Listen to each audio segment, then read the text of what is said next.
बिस्मिल्लाहिर्रहमानिर्रहीम। अस्सलाम वालेकुम। कैसे हैं स्टूडेंट्स? उम्मीद है कि सब खैरियत से होंगे। लिसानुल हिसाब के नए लेक्चर के साथ हम मौजूद हैं। मेरे सामने है मैथमेटिक्स की 10th क्लास की book Khyber Pakhtunkhwa text book board Peshawar. Variation का यूनिट हमारा ऑलमोस्ट कंप्लीट हो गया था। आज हम स्टार्ट करने जा रहे हैं इसकी रिव्यू एक्सरसाइज। इसके बाद हम इंशाल्लाह नेक्स्ट चैप्टर पे नेक्स्ट यूनिट पे मूव करेंगे।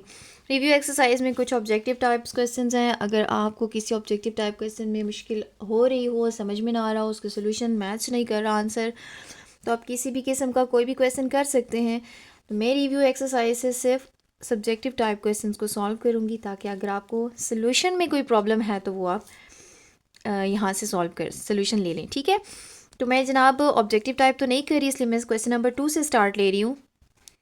क्वेश्चन नंबर 2 में यह कहता है कि find the constant of variation when s is proportional directly proportional to t² and t is 10 and s is 5। अच्छा, ये बड़ी इंटरेस्टिंग बात है कि इससे पहले इसने constant of proportionality constant of variation जो है वो कहीं भी फाइंड आउट करने को नहीं दिया। हमेशा ये रिलेशंस या तो ख़ुद बनाने पड़ते हैं या वो दे देता है, और फिर हम बाकी की वैल्यूज़ की हेल्प से कांस्टेंट ऑफ प्रोपोर्शनैलिटी लेने के बाद उसका जो असल सवाल होता था उसको सॉल्व करते थे। यहाँ पे उसकी कोई डिमांड नहीं है सिवाय इसके कि वो कांस्टेंट के जो है वो आपने फाइंड आउट कर लेना है। ठीक है जी, तो सबसे पहले मैं गिवन लिखती हूँ अपने पास।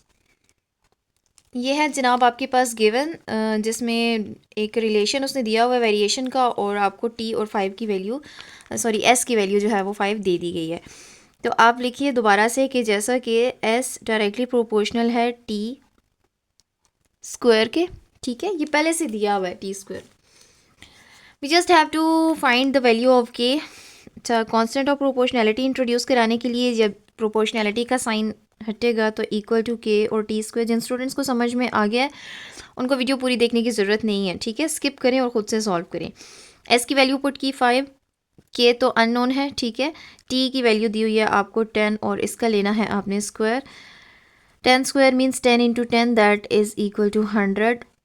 और कांस्टेंट ऑफ प्रोपोर्शनैलिटी यानी के को आइसोलेट करेंगे तो 5 डिवाइडेड बाय 100 का हमारे पास आंसर आ जाएगा। 5 1 5, 5 2 10, 5 0 0, यानी 1/20। ठीक हो गया। अब मज़ीद इसको कोई पॉइंट्स मिलाने की ज़रूरत नहीं है, बस रिफ्लेक्सिव प्रॉपर्टी यूज़ करें और बस उसको आंसर बता दें। ठीक है जी, और अगर आप पॉइंट्स में ले भी आए तो इतनी कोई मसले की बात नहीं है। उसने कहा the find of constant of variation, तो एंड में आप लिख दें so the constant of variation is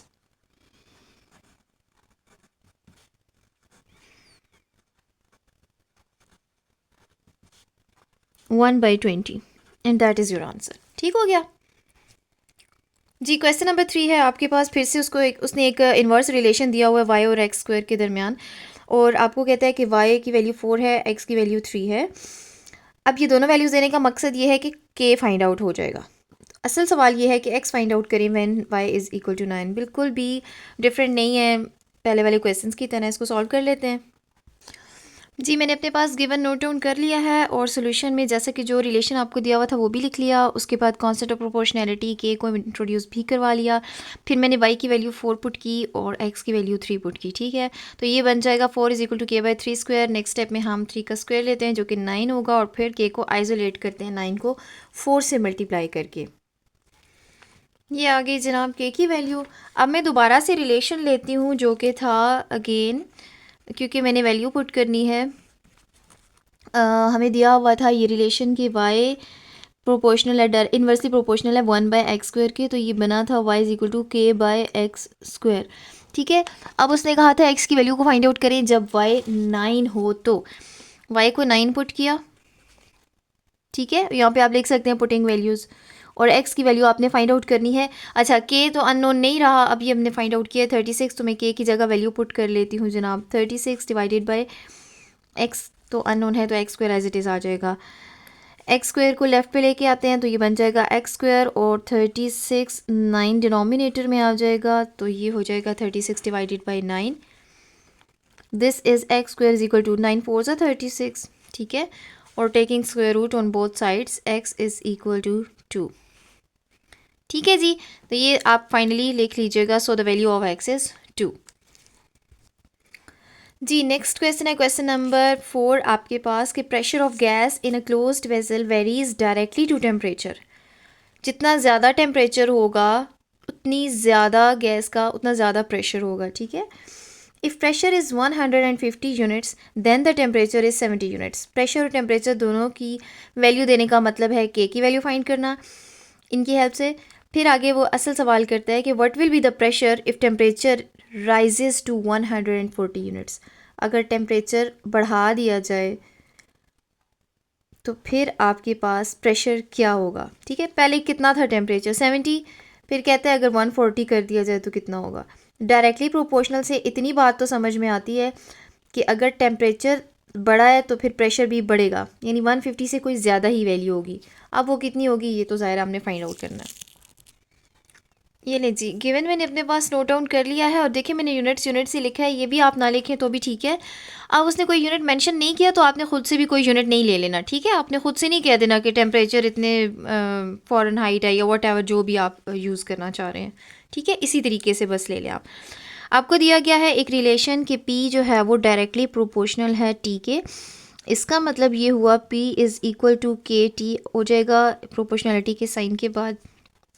अब आपने वैल्यूज़ पुट करनी है P की जो कि 150 यूनिट्स है। अब मैं यूनिट्स नहीं लिख रही, ठीक है। और टेम्परेचर है आपके पास 70, ठीक हो गया। अच्छा, टेम्परेचर को आप कैपिटल T से डिनोट कर लें क्योंकि उसने कैपिटल T ही दिया हुआ है, ठीक है। स्मॉल टी मुमकिन है वो टाइम कंसिडर ना कर रहे हो आप, ठीक है। अच्छा, इसको सॉल्व करेंगे तो ये क्या बनेगा 150 divided by 70 is equal to K को आइसोलेट करना है, ठीक है। आइसोलेट करने से क्या होगा, अब 15 और 7 तो किसी टेबल पे नहीं डिवाइड होंगे, ज़ीरो अलबत्ता कैंसिल हो जाएगा। तो यही आपके पास के की वैल्यू है। इसको रिफ्लेक्सिव प्रॉपर्टी के अकॉर्डिंगली लेफ़्ट साइड पे लिख लें, ये बन जाएगा 15/7। अब आ जाते हैं जी उसके असल सवाल की तरफ। और उसका असल सवाल क्या था कि प्रेशर फाइंड करें जब टेम्परेचर जो है वो 140 यूनिट्स हो। तो फिर हम दोबारा से लेंगे इसी रिलेशन को P is equal to K into T, ठीक है। पुट करते हैं वैल्यूज़ जिसमें P को फाइंड आउट करना है तो ये अननोन ही रहेगा।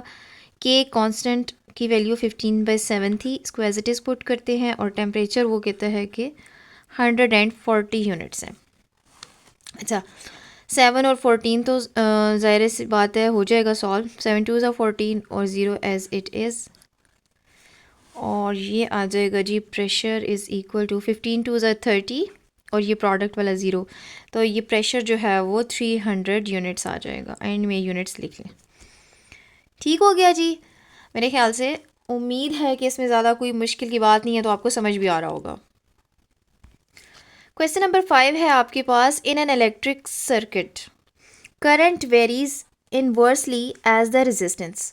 जितनी ज़्यादा रेजिस्टेंस होगी, 10th क्लास के स्टूडेंट्स को रेजिस्टेंस के बारे में पता होगा, जितनी ज़्यादा रेजिस्टेंस है उसकी रुकावट है करंट की, उतना कम करंट पास होगा, ठीक है। इसी इन्वर्सली रिलेशन है। When current is 44 amperes the resistance is 30 ohms. ये रेजिस्टेंस का यूनिट है। जब ये दोनों वैल्यूज़ दी हुई होंगी तो इनकी हेल्प से आपने के की वैल्यू फाइंड आउट कर लेनी है। अब असल सवाल ये है कि आपने करंट फाइंड करना है जब रेजिस्टेंस जो है वो 22 हो जाएगी, यानी पहले 30 थी और अब 22 कम हो जाएगी, तो फिर क्या होगा। तो इन्वर्सली है तो जाहिर सी बात है बढ़ जाएगा करंट। जितना कम रेजिस्टेंस होगी उतना ज़्यादा करंट फ्लो कर सकता है, ठीक है जी। लिखते हैं अपने पास गिवन। जी मैंने अपने पास गिवन नोट डाउन कर लिया है। करंट को आई से डिनोट किया है, आपको पता ही होगा करंट को आई से ही डिनोट किया जाता है और रेजिस्टेंस को कैपिटल आर से। तो रिलेशन में दोबारा अगर सोल्यूशन में लिखती हूँ तो मैं सिर्फ यूँ लिखूँगी कि करंट जो है वो इन्वर्सली रिलेट कर रहा है रेजिस्टेंस के साथ, तो I is proportional to 1/r। Proportionality का साइन हटेगा तो इक्वल टू K/R बनेगा और वैल्यूज़ पुट करते हैं 44 एम्पेयर्स और 30 ओहम्स। तो ये क्या बन जाएगा 44 एम्पेयर्स जो है वो करंट आपको दिया हुआ था, ठीक है। के फाइंड आउट करना है और रेजिस्टेंस जो है वो 30 ओहम्स है। अब इसको फाइंड करने के लिए के को आइसोलेट करना पड़ेगा, तो के इधर ही रखते हैं, 44 के साथ 30 मल्टीप्लाई हो जाएगा, ये आ जाएगा तकरीबन 1320, ठीक है। तो ये वैल्यू बन गई है आपके पास के की। अब दोबारा से रिलेशन लिखते हैं, मैं यहाँ पे लिखती हूँ जी again I is equal to K/R, ठीक है। तो मुझे जो फाइंड आउट करना था असल वो है करंट। करंट को आपने फाइंड आउट करना है जब 22 होगा।